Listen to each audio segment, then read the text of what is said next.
जय हिंद दोस्तों। आज के इस वीडियो में हम कक्षा 12 बायोलॉजी 2025 का सेट नंबर 2 पेपर कोड हमारे पास दिया है 348 KH का पार्ट 2 सॉल्व करेंगे। तो प्यारे बच्चों, हमने पार्ट 1 में बहुविकल्पी से लगाकर 5 का घा वाला तक हमने सॉल्व कराया था। तो प्यारे बच्चों, आज के इस वीडियो में हम 6 का से लगाकर प्रश्न नंबर 7 तक हल कराएंगे। तो प्यारे बच्चों, छठे का वाला हमारे पास दिया है, किन्हीं दो ड्रग का संक्षिप्त परिचय दीजिए। तो प्यारे बच्चों, बिना देरी किए हुए इसको सॉल्व करते हैं, इसको देखते हैं क्या है। तो प्यारे बच्चों, छठे का वाला दिया है, किन्हीं दो ड्रग का संक्षिप्त परिचय दीजिए। तो प्यारे बच्चों, हमने उत्तर में लिखा है, औषधियों का वह समूह जो तंत्रिका तंत्र पर प्रतिकूल प्रभाव डालता है तथा जिन पर व्यक्ति निर्भर हो जाता है, उन्हें नशीली औषधियाँ या ड्रग्स कहते हैं।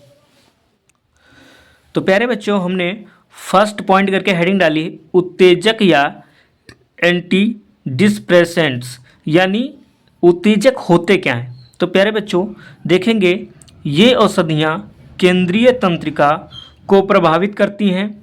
इनके सेवन से कष्ट में राहत मिलती है, जैसे टॉफ रेनिल, कैफीन, थाइन, एम्फीटेमाइंस, मेथिल फेनिडेंट आदि, चाय, कॉफ़ी एवं कोको इसके अंतर्गत आते हैं। हमारे पास दूसरा पॉइंट में हमने हेडिंग लिया है, विभ्रामक या साइकेडेलिक या कैनिबिनाइड्स, यानी ये क्या होते हैं। तो प्यारे बच्चों, ये पदार्थ श्रवण एवं दृष्टि भ्रम उत्पन्न करते हैं, यानी हमें सुनने में प्रॉब्लम होती है और देखने में भी प्रॉब्लम होती है इनके सेवन से। आगे हमने लिखा है प्यारे बच्चों, ये वास्तविकता में विचार तथा भावनाओं में बदलाव लाने वाली औषधियाँ हैं, जैसे चरस, गांजा, भांग व हशीश, मारिजुआना, LSD, मेस्कलाइन, सिलोसाइविन आदि। प्यारे बच्चों, हमारे पास छठे का खा वाला प्रश्न दिया है, पारितंत्र में जातीय विविधता के महत्व को लिखिए, यानी पारितंत्र में जातीय विविधता को बताना है। तो प्यारे बच्चों, पारितंत्र में जातीय विविधता को देखते हैं।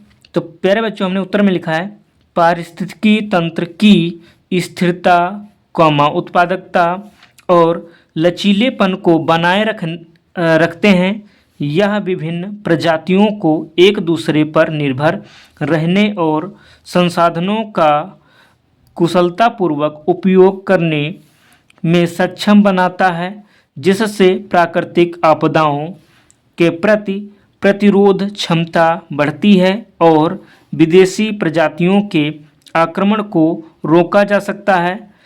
विविधता के बिना पारिस्थितिक तंत्र कमज़ोर हो जाते हैं और असंतुलित हो जाते हैं।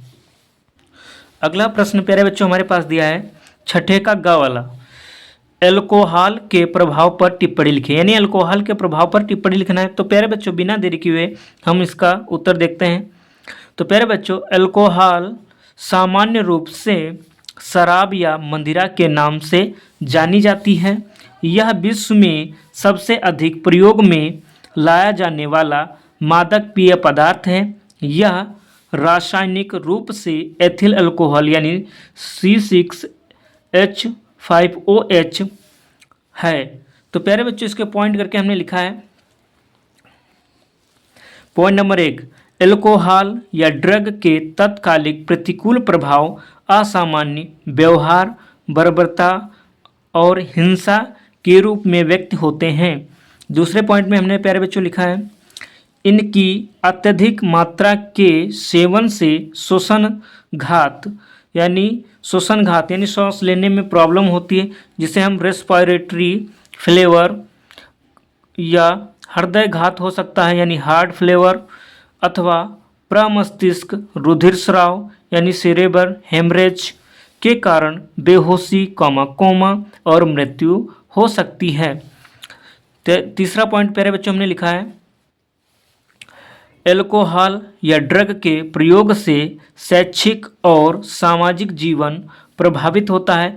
यानी जो पढ़ा लिखा इंसान इस चीज़ का यानी अल्कोहल या ड्रग्स का सेवन करता है उस पे जो पढ़ाई पर प्रतिकूल प्रभाव पड़ता है। ऐसे हम कह सकते हैं कि धीरे धीरे उसकी बुद्धि जो ब्रेन है वो धीरे धीरे कम काम करता है या स्लो काम करने लगता है। चौथा पॉइंट में हमने लिखा है प्यारे बच्चों, धन की कमी की स्थिति में अल्कोहल या ड्रग का सेवन करने वाला व्यक्ति चोरी का सहारा लेने लगता है। पांचवें पॉइंट में हमने लिखा है प्यारे बच्चों, गर्भावस्था के दौरान ड्रग या अल्कोहल का उपयोग गर्भ पर प्रतिकूल प्रभाव डालता है। तो प्यारे बच्चों, यदि कोई महिला गर्भवती है, प्रेग्नेंट लेडीज़ है और यदि वह ड्रग या अल्कोहल का प्रयोग करती है तो उसके जो गर्भ है उस पर प्रतिकूल प्रभाव पड़ता है। अगला प्रश्न देखेंगे प्यारे बच्चों। तो अगला प्रश्न हमारे पास छठे का घ वाला है, स्तन ग्रंथि के आरेखी काट का नामांकित चित्र बनाइए। तो प्यारे बच्चों, स्तन ग्रंथि का जो आरेखी काट का नामांकित चित्र है वो अपने बुक से बना लेंगे। सभी के पास बुक होंगी प्यारे बच्चों और वहाँ से देख के आसानी से आप बना सकते हैं। इसके बाद देखेंगे विस्तृत उत्तरीय प्रश्न। तो प्यारे बच्चों, हमारे पास सातवां जो प्रश्न दिया है, परागण किसे कहते हैं, परागण कितने प्रकार के होते हैं, उदाहरण सहित वर्णन कीजिए।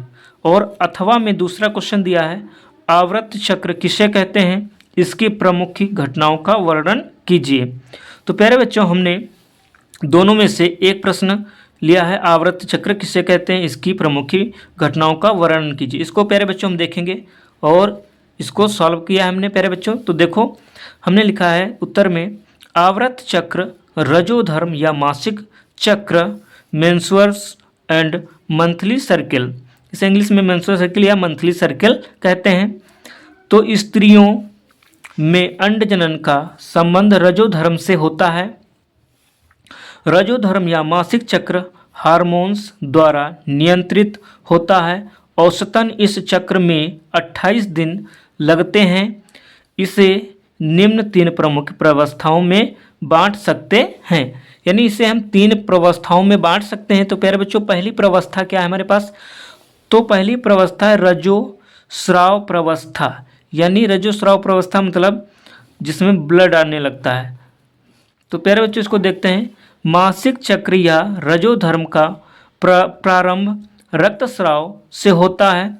यह लगभग 5 दिन तक चलता है। यह प्रोजेस्टेरॉन तथा एंड्रोजन्स हार्मोन्स की मात्रा के कम हो जाने से होता है। इस प्रावस्था में दोनों अंडाशय में लगभग 20 द्वितीयक पुट्टिकाएँ आकार में बड़ी होने लगती हैं। इसके बाद दूसरी जो प्रावस्था आती है प्यारे बच्चों, वो है पूर्व अंडो उत्सर्गीय प्रावस्था। यानी अंडे के उत्सर्गीय मतलब अंडे के निकलने से पहले यानी उत्सर्जन से पहले की अवस्था। तो प्यारे बच्चों, इसको देखते हैं। यह रजोधर्म या मासिक चक्र के 6वें से 13वें दिन तक अवधि होती है। यानी 6ठे दिन से 13वें दिन तक की अवधि होती है, यानी समय होता है। इस अवस्था में 20 द्वितीयक पुट्टिकाओं में और वृद्धि होती है।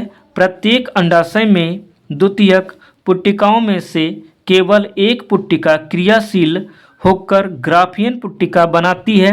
शेष की वृद्धि रुक जाती है और इनका पतन हो जाता है।